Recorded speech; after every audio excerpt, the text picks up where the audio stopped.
je vois Bertrand qui prend beaucoup de notes. Peut-être qu'il a une question pour toi, sûrement. Je sais pas. Il prend beaucoup de notes, Bertrand. Des fois, sûrement qu'il a quelque chose à te demander. J'ai toujours des questions à poser, Tom, tu me connais bien. Merci. Oui, vas-y, tu as une question, ouais. Vas-y. Oui, Bertrand. merci. Oui, je voudrais rebondir sur ce que Tom a dit si tu permets que je te tutoie, lorsqu'il présentait un peu ton idée là d'entreprise Zenab.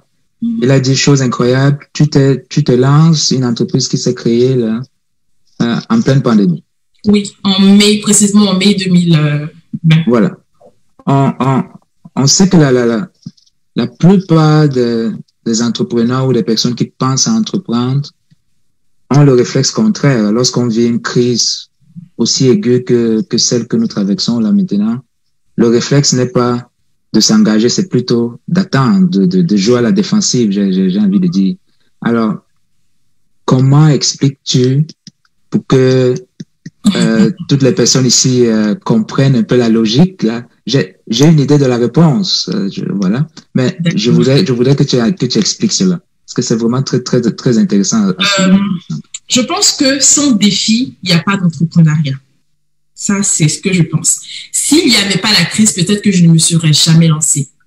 Parce que la crise a réveillé en moi une certaine frustration. C'est quelque chose que je voulais lancer petit à petit, mais quand il y a eu la crise, je m'ennuyais beaucoup. Et c'est pendant la crise même que je me formais théoriquement. Parce que j'avais déjà la pratique, mais pendant la crise, je me formais théoriquement. Et j'avais déjà commencé à commander des produits, mais quand la crise a commencé, tout ce que j'avais commandé comme venant de la Chine, au contraire, j'ai tout perdu. J'ai perdu la plupart parce que on m'a retourné certaines sommes, il y en a, j'ai pas reçu. Et j'ai pas reçu mes produits, mes contenants, tout et tout.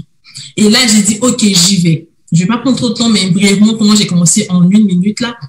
Je suis allée dans des commerces pour acheter les contenants vraiment basiques, puisque je pouvais plus avoir ce que je voulais en gros.